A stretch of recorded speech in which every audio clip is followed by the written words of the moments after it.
Wednesday, December 3rd, and I'm here with our Vitamin Joy Tarot reading. Now, Vitamin Joy is something that I truly believe in because in this world, we are going to be handed pain and grief and turmoil without us ever asking for it. Those experiences will cross all of our thresholds without us inviting them in. With that in mind, I think it's really important that we seek out joy as something that helps us compensate for those things. If we don't get enough joy, it's like us not getting enough vitamin C. You know, our body will grow sick and frail, and I believe without enough joy, our hearts and spirits will grow frail and sick as well. Okay. What that means is today's reading will be conducted with my tarot deck, the Vitamin Joy Tarot deck, and I hope each of these images brings a sense of joy to anybody who uses them. Look at that Page of Cups. All right, so I want to shuffle 3 times, and I'm going to give us a 5-card reading. The first card represents where we're at collectively. We're going to take a look at what brings us joy for our mind, our heart, our body, and our spirit. So let's get right to it. Let's try to find a little bit of holiday spirit because, man, I've been around this earth for 46 years, and I can tell you, Christmas can be hard on parents, on people. They feel pressured to show up and lavish people with gifts, and it's become this consumeristic hellhole where we're supposed to just enjoy each other. Now, it is the time of year where we're creeping up on the winter solstice, which is the darkest time of year, the shortest day, longest night. With the lack of daylight and with the gray nature of the world here in the Northern Hemisphere, it is important that we seek out that joy. And I think the holiday season can do that for us. The colors, tastes, smells, sounds, all of it can be the medicine that we need when the world just gets dark and cold. Let's take a look at where we're at collectively. Page of Swords. Okay, so for me, the Page of Swords talks about the mind. There's a sense of beginning, of course, with the pages, but this speaks to our inherent adolescence. Let me clear that up for you. I love the analogy of the sword representing the mind because if we don't use either with skill, we're going to hurt ourselves and other people around us. So this is somebody who's just really using their mind. And unfortunately, at a young age, we don't get taught the type of tool our mind is. We don't get taught that it absorbs information and it repeats it back to us wherever that information comes from. So for us, being raised in a modern world where we're seeing, lavish spreads of gifts underneath the Christmas tree and this sense of needing to perform, are we really using that mind with skill, or is our mind just repeating back to us what we've been taught? All of the things that we've been taught aren't necessarily good or healthy, especially that need to make Christmas something that is gluttonous almost. So let's be mindful of the messages that we receive and what they propel us to do, what they compel us to do, and how we don't necessarily have to buy into that if we don't want to. All right, next card. Help us find some joy for our mind. The Nine of Pentacles. All right. Here's a sense of surety and confidence. This is about a person being at home in their body and at home in their spirit. Now, how can this card represent joy for the mind? Well, I think that it's important for you to be able to tell the truth about you to you. We oftentimes wake up and first thing in the morning pick up that process of being our own worst enemy.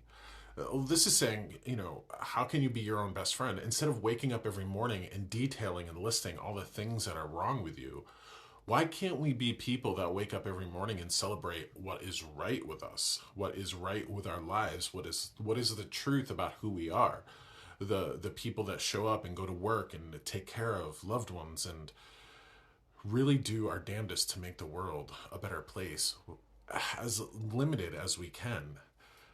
I think it's important, and this card is really about truth to me. Can you just tell yourself the truth for once? Can you be truthful about yourself and the season. Personally, in both of my families, my own personal family and my husband's family, we've kind of made Christmas something that doesn't require that pressure of showing up and lavishing people with gifts. It's unnecessary. And, my sister's really good at this. She's really good at showing people her love. I just have had to ask her, please stop getting us stuff. I don't want knickknacks. I don't want things like that. I got plenty of stuff. So we've had to kind of shift, and the truth of the season and the truth of who we are is something that I think we should sit in. And being able to create the world as we want to see it. I think that's important about the Nine of Pentacles. Being embodied, living to our values instead of having the values of our outside culture, as unhealthy as they can be the thing that dictates our own sense of self. Okay. That was for the mind. What's for the body? King of Wands, right? Wands it's fire, it's passion, it's creativity. Here's the king fully embracing that power. Your body is alive. If you're listening to this, you have a pulse, you have breath, you have a body that digests food and gives you energy and sends you signals. Instead of being the enemy of your body, is it possible that you become the friend of your body? Again, these things aren't what we're taught when we're growing up. As spring and summer comes about us, we're more lively, there's more outdoor activities, there's family get-togethers. And in the darker times of the season, through autumn and winter, we tend to rest and nurture and come in to ourselves, where we're inside more often than we're outside.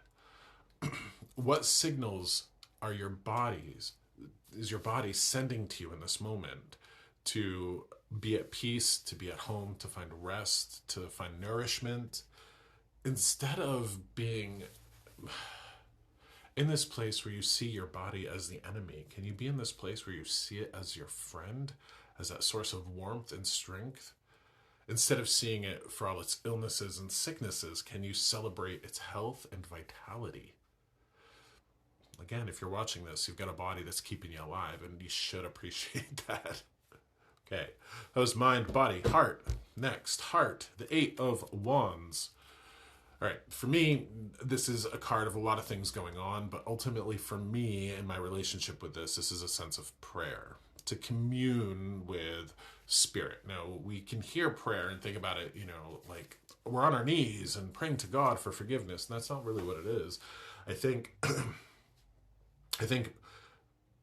intentionally being in conversation with the spirits that are around you, I think is really, really helpful. I think we all have ancestors and beloved dead that are around us and cheering for us. But many of us have angels and greater spirits alike that are with us, that amplify us, that help us. Figuring out who those spirits are can be a challenge sometimes, and not necessarily one where they even need you to know who they are, but taking moments of stillness, going for a drive, opening that phone line up in a way that meets the phone line and the phone call that's being brought down to you. You have spirits that are with you and helping you, sending you information, guiding you, and healing you. You take a few moments to just tune into them instead of letting that monkey mind run around and tell you all these lies. I think is huge for our heart. Let our spirits give us the warmth and the gentleness that we need right now.